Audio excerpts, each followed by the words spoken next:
préférez qu'on vous appelle Bach ou Bar? Bach, parce que j'ai culpabilisé longtemps, je croyais qu'on n'avait pas le droit. En fait, il paraît qu'il y a une polémique avec des gens très sérieux qui s'engueulent et tout ça pour savoir si on peut dire l'un ou l'autre. Et a priori, on aurait le droit de dire Bach. Je ne sais pas si ça a un rapport avec mes origines hongroises, mais il paraît que... Donc je vous appelle Jean-Sébastien Bach, Johann Sébastien Bach. Et pourquoi pas Jean Sébat? Jean Sébat. Très bien Jean Sébat. Alors, merci d'abord. Depuis que j'ai 8 ou 9 ans, quoi. Parce que sa musique est très particulière, c'est donc le maître du contrepoint, c'est pas n'importe quelle musique, même si on retrouve du contrepoint dans les autres musiques. Mais là, il y a quand même un truc qui se passe, qui est que j'arrive pas à piger encore maintenant. Bonne notion. Et donc le contrepoint, pour dire 2 mots du contrepoint, il faut que toutes les mélodies soient valables. Il faut que toutes les, s'il y en a 4, 5, 6, il faut que toutes, on puisse les chanter et que ce soit beau à chanter, une par une. Et il faut qu'en plus qu'elles soient belles une par une, quand on les empile, il faut qu'elles soient belles ensemble. C'est pour ça que c'est le plus dur à faire. C'est le plus dur à faire, le contrepoint. Généralement, dans une classe, il y en a 1 ou 2 qui sera capable de le faire, tout le reste abandonnera avant la fin. Quand j'avais 19 ans... Par contre, on va un peu plus rentrer dans les explications du contrepoint à travers l'étude d'une œuvre, l'art de la fugue. C'est une œuvre inachevée constituée d'au moins 12 morceaux en contrepoint liés les uns aux autres par un motif principal. Presque tous ces contrepoints sont des fugues. Une fugue, c'est une forme musicale basée sur l'écriture en contrepoint. Le contrepoint est une écriture musicale basée sur la superposition de différentes lignes mélodiques et non sur une mélodie dominant un simple accompagnement fait d'enchaînements d'accords. Écoutez les différences.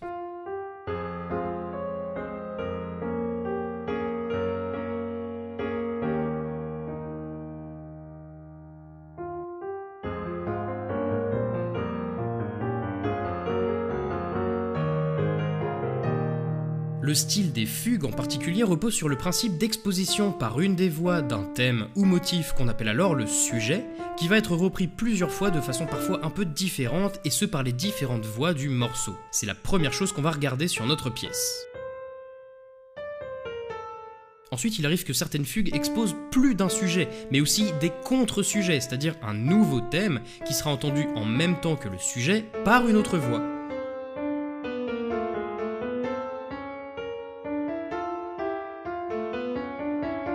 On pourra également le retrouver tout au long du morceau. Bon, pour revenir sur l'art de la fugue, il y a quelque chose de particulier dans cette œuvre. Il s'agit en fait de pièces qui mettent simplement en pratique la théorie qui régit les fugues et qui expose toutes leurs caractéristiques. Comme si Bach offrait ici l'ultime œuvre de ce genre, la référence en termes de contrepoint, en gros le boss final de la musique. Presque toutes les techniques sont utilisées. Les premières fugues comptent un seul sujet, les suivantes en comptent 2 ou 3, puis plus on avance, plus on nous offre des pièces complexes. On a des contre-sujets, on a des inversions de sujets, on a des straights, des fugues en miroir, etc. Alors il y a autre chose que je vous ai pas dit. Quelle formation instrumentale joue cette œuvre ?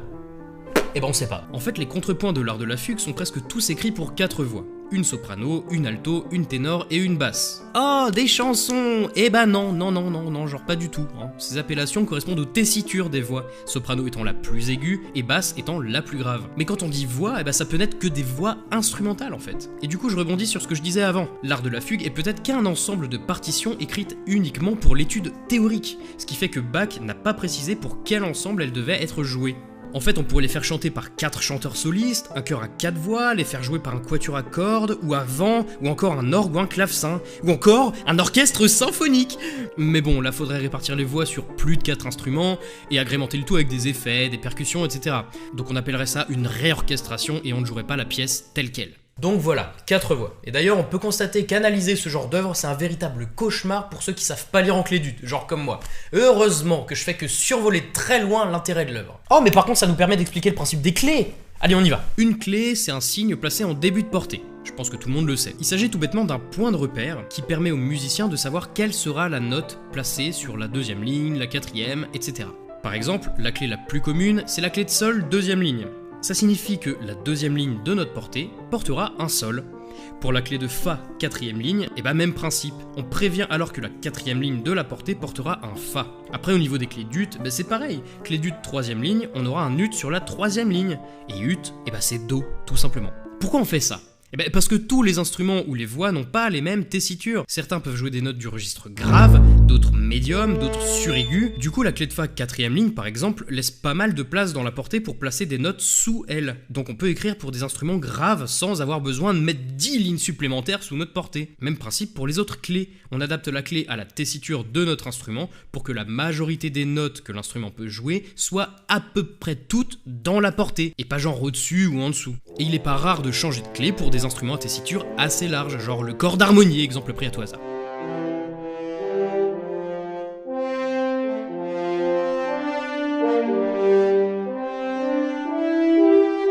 Alors maintenant, on va rentrer dans les caractéristiques des fugues. La première chose qu'on a, c'est l'exposition du sujet à une des voix. Puis, on a une reprise de ce sujet par une autre voix quand le sujet donné par la première voix est fini, ou alors avant la fin de l'exposition. On appelle alors ça une strette, ou stretto en italien, désolé pour l'accent. Ce sujet est soit donné de la même façon, soit déjà varié.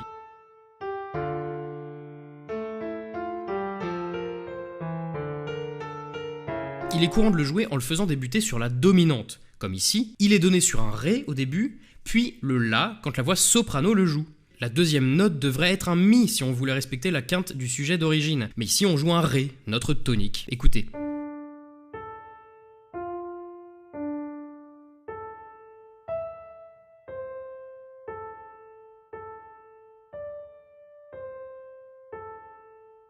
Alors je sais que parmi vous, il y a des musiciens qui ont déjà compris ou alors qui connaissaient déjà le délire.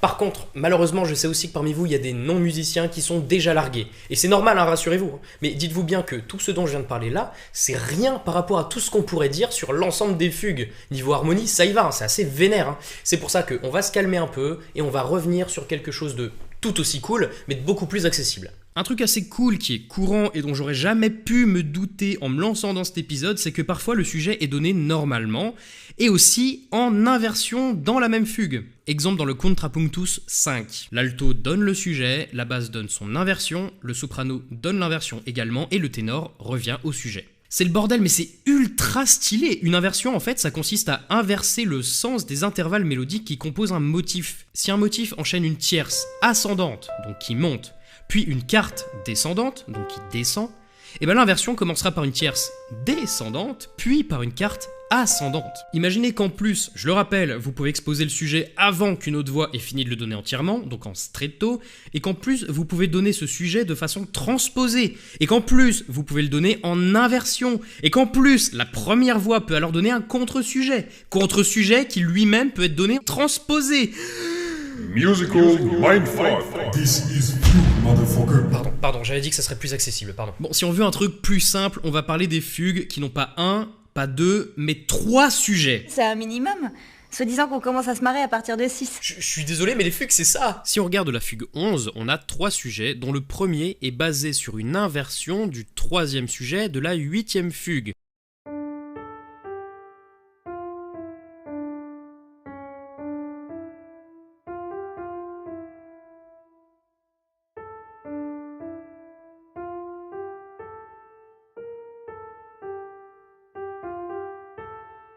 Si on regarde l'organisation générale du morceau, on peut voir en rouge tous les premiers sujets, en bleu tous les seconds et en vert tous les troisièmes. Et on voit que tous ces sujets peuvent se chevaucher. Et en dernière partie, il entremêle carrément les 3 sujets ensemble.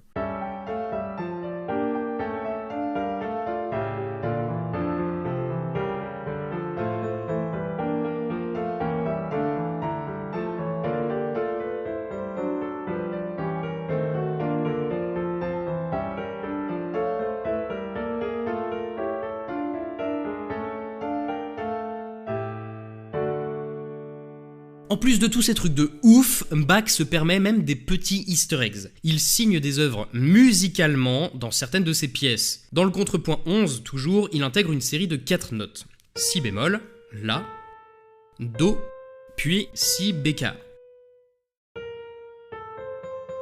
Chacune de ces notes correspond à une lettre dans la nomenclature musicale allemande de l'époque. Si bémol, c'est le B, La, c'est le A, Do, c'est le C, et Si bécard, le H. Vous voyez où je veux en venir ou pas? Et donc voilà, une petite info stylée. Bon bah voilà, j'ai fait le tour. Par contre,